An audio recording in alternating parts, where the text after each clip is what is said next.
سلام به همه دوستان و همراهان عزیزم. امیدوارم در صحت و سلامت کامل باشید و این رو بدونید که یک روزی زندگی شما از جلوی چشماتون میگذره.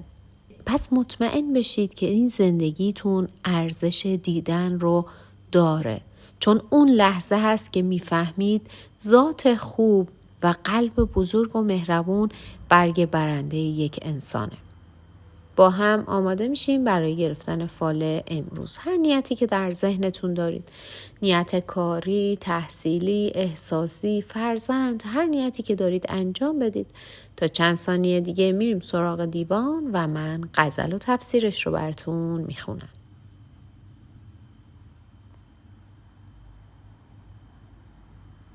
خب دوستان، اگر نیتاتون رو انجام دادین با هم ببینیم حافظ امروز چطور ما رو راهنمایی میکنن. بر سر آنم که گرز دست براید، دست به کاری زنم که غصه سراید. خلوت دل نیست جای صحبت عضاد، دیو چو بیرون رود فرشته درآید.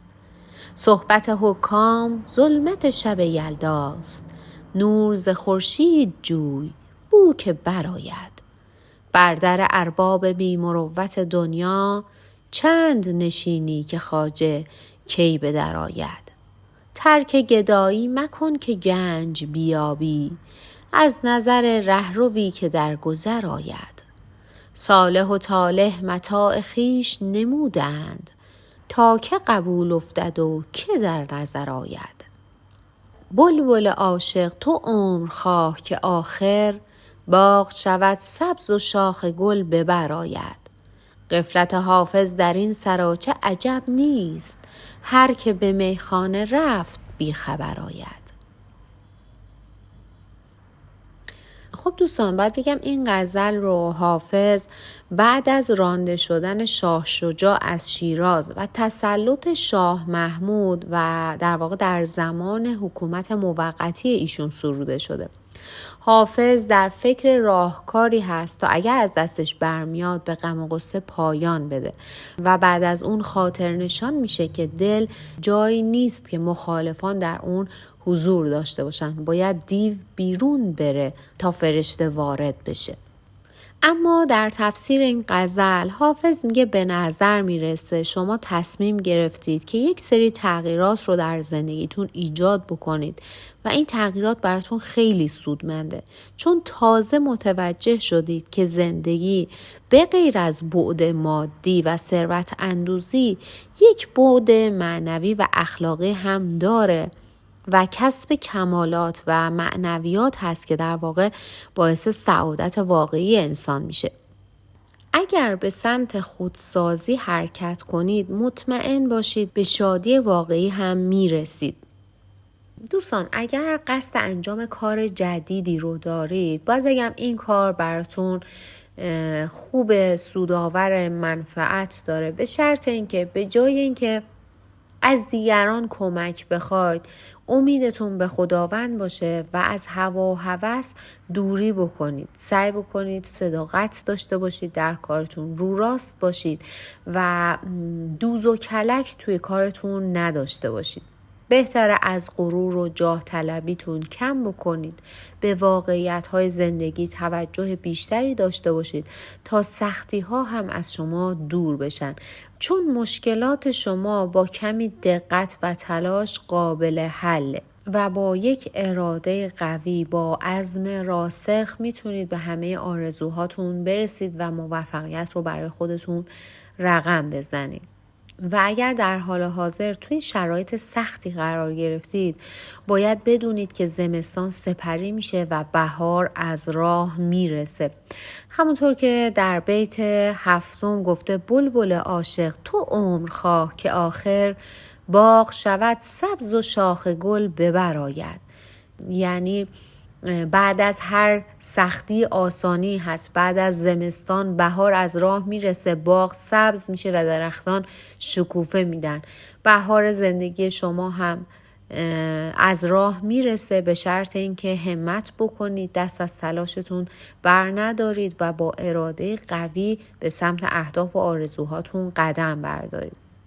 دوستان اگر نیت خرید و فروش داشتید بهتره یک مقداری صبر بکنید. در حال حاضر زمان مناسبی رو انتخاب نکردید و دوستانی که نیت تغییر شغل یا تغییر مکان هم داشتن باید بگم این اتفاق براتون میفته.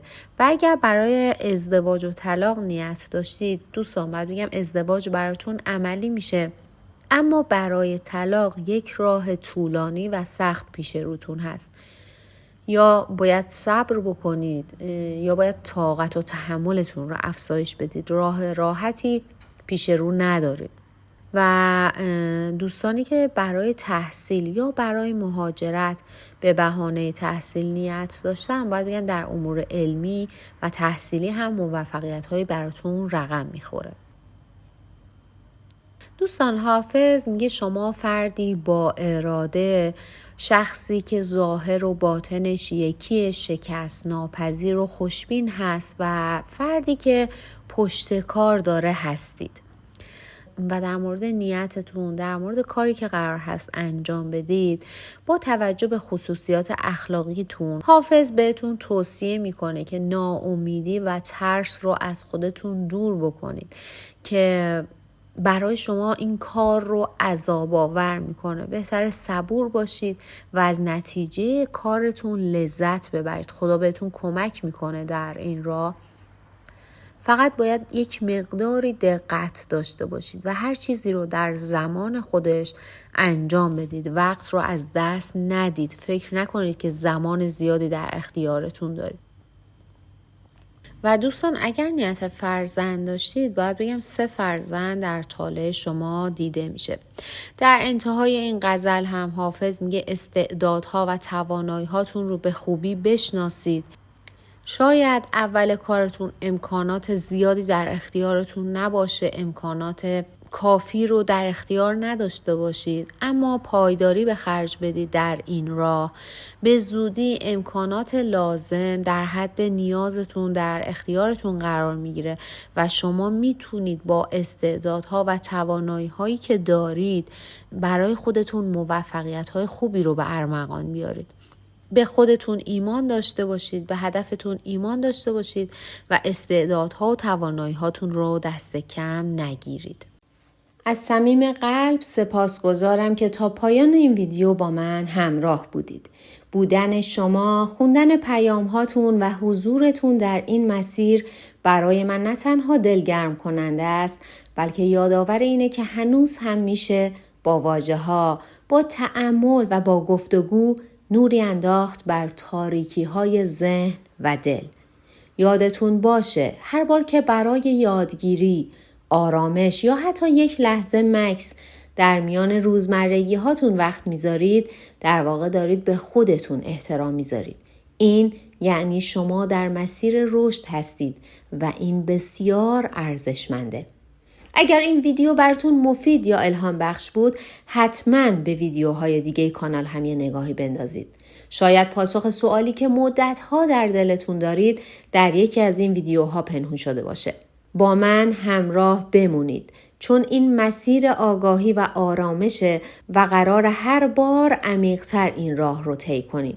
تا دیدار بعدی، برکت، آگاهی و آرامش در وجودتون جاری باد.